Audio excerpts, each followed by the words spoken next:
So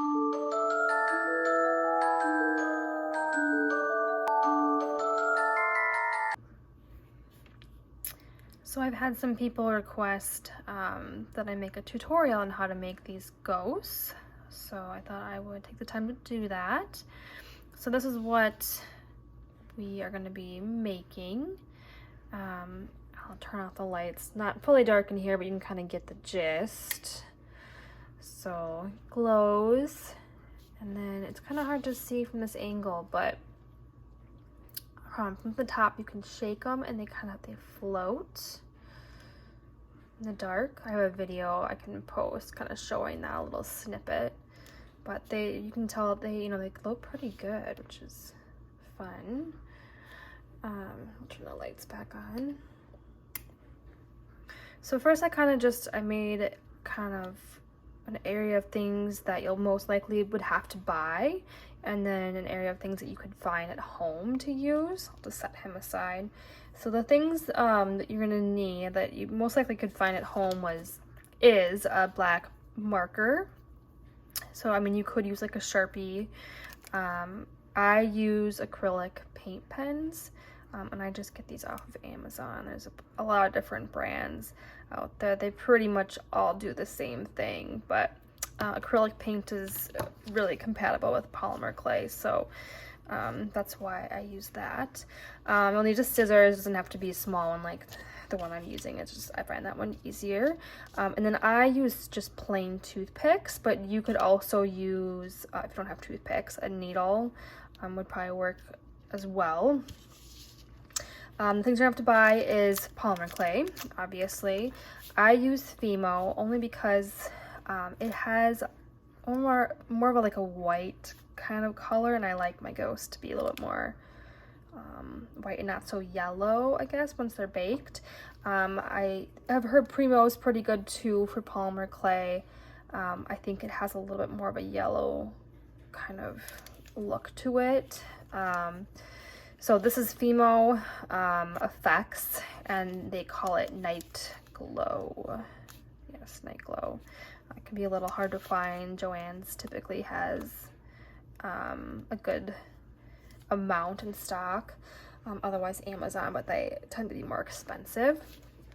One thing to note is for this, you do need a good working oven. It needs to be pretty accurate. Glow-in-the-dark clay is very sensitive to burning, so if your oven has hot spots or you're not sure if it's going to get hotter than what they're recommending to bake it at, you do run in the chance of burning your clay. So you might actually want to just test out some clay in the oven prior to making your ghost, to make sure that you don't work on your ghost and then be upset if it burns, because you might need to turn the temperature down a little bit. There's that. You'll also need fishing wire. I use very fine, you probably can't even see it, but very fine thin fishing wire, just to have a better effect of it kind of just floating in air, but you could use a thicker one if you like. And then you're going to need the jars with a cork. These ones I believe are either 8mm or 10mm ones, and I get these off of Amazon too. There's lots of different brands that sell these, and honestly, you don't even have to get the same size. You could get bigger jars and just make bigger ghosts. Doesn't matter. You're gonna need to get some eyelet hooks. These are very teeny tiny ones, and you can figure out what size that you like best, but the smaller the better, because then you don't see them as well. Get better effect. And then I use super glue, but you could use, and I have in the past used E6000.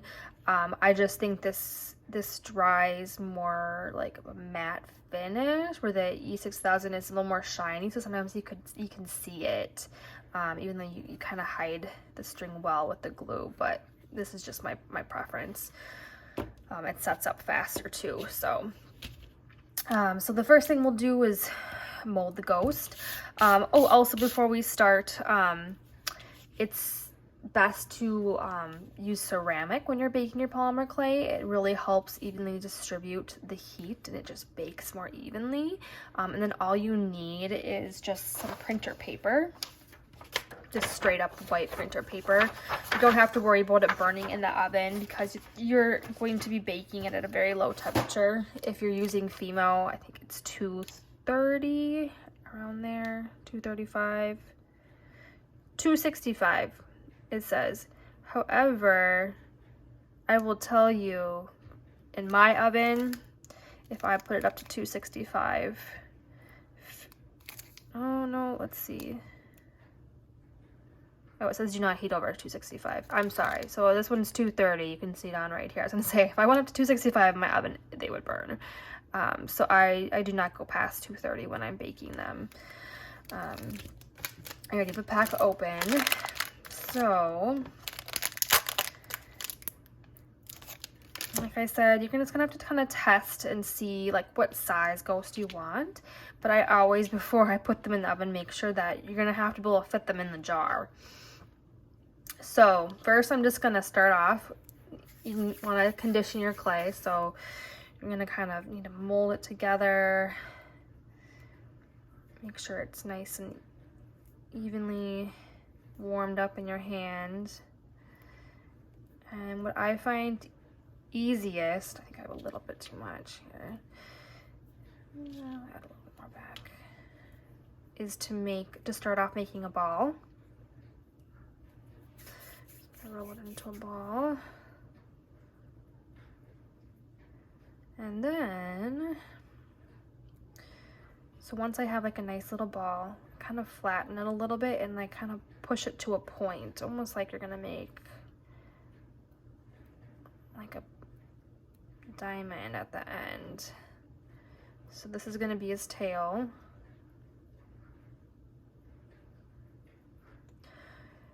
And then you're just gonna take your needle or your toothpick, and I just put in a hole right here at the top. Should go from one side, and then I just go on the other side too. It just helps keep the shape. And then I kind of just mold the head down a little bit more. So once I get that, then I'm gonna just take my tip of my, and I kind of just curl it under. So now we just have the ghost body right here. So I'm gonna set that aside, and then I'm gonna need to make the little arms. So just a little bit, like a small piece of clay, you're just gonna roll it in your fingers, kind of get into a ball. You could make a more circle hands or more of a oval shape, which I do. I'm gonna roll. And honestly, they're very easy to mold. It's not a very complicated process. And then I'm just gonna take my oval shape and kind of stick it on the side here. And then I always kind of have to look and make sure it's even. This one looks a little bit bigger, so I'm just gonna take a little bit off.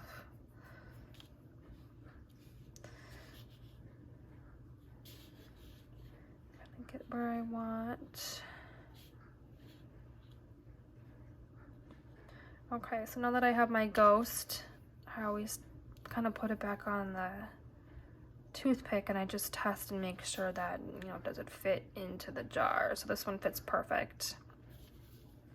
So there's that. So there's this. So what I'm gonna do is I'm gonna just put him on a piece of, like I said, printer paper on my ceramic dish. Set the oven to 230, let it preheat before I put them in, make sure the temperature is correct, and then typically I only bake them for about 30 minutes, sometimes like 45. It depends on how big your ghost is. If you're going to go for a bigger ghost, you're going to have to go for a little bit longer for clay. You can read the instructions on the back. It's by like a fourth of an inch of how many 30 minutes you need to bake them. So so we'll put that in the oven, and then I'll be back and I will show you what to do afterwards. All right, so we're back. I'd already made this one prior, but this is what they're gonna look like when they're baked, except for the eyes. I'd already put those on. Make sure to, when you take the clay out of the oven, try not to handle it until it's cool, because until the clay is completely cooled down, it's easier to break them. They don't get strong until they're completely cooled. So either with a permanent marker or acrylic pen, you can just go ahead, paint on your eyes. You can do more circle ones. I tend to do more round, oval ones. I just think that it's cuter for some reason. So I'll set him aside, let him dry, the eyes dry for about 5 minutes, and then during that time I'm just gonna take a cork and an eyelet hook. I'm gonna make a hole right in the middle and kind of just screw it in. Once I have that started, I can take that out, and that's when you're gonna take your super glue. You can either put a dot of super glue right here in the middle, or you can put it on your eyelet hook, doesn't matter. And then we're gonna just screw this back in. I like taking glue and putting it on because I just want to make sure it's really secure, especially when I'm shipping them to people. You probably don't necessarily need the glue during this part, but better safe than sorry. So now I just have my eyelet hook put in there. We'll set that to the side. Now we're going to take our fishing wire. So you want kind of a decent amount, only because if you cut it too short, it's hard to tie the knots. So we will be cutting off the extra at the end here. So once the eyes have dried, I'm just going to take my fishing wire and thread my ghost through those holes that we made with the toothpicks. And then I'm going to thread it through the eyelet hook. And then I'm just going to start off with 2 knots back to back. So there's 1, and here's 2. And I'm just going to kind of go to the length that I want him to float in the jar and kind of just see. So that looks good to me. You can kind of plop them in and see. You just don't want them to be too long, because then it's going to touch the bottom of the jar, and that's going to kind of defeat the purpose of it floating in midair. So once I have that, I'm going to make a 3rd knot, pull it tight. Typically I kind of have to grab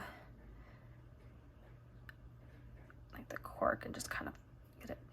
You have to just kind of experiment, but sometimes the fishing wire, especially when it's like a thicker one, you need more knots to get it, just to kind of stay in place more. So I'm even gonna do a 4th one, but just enough so that when we cut it, it doesn't come apart.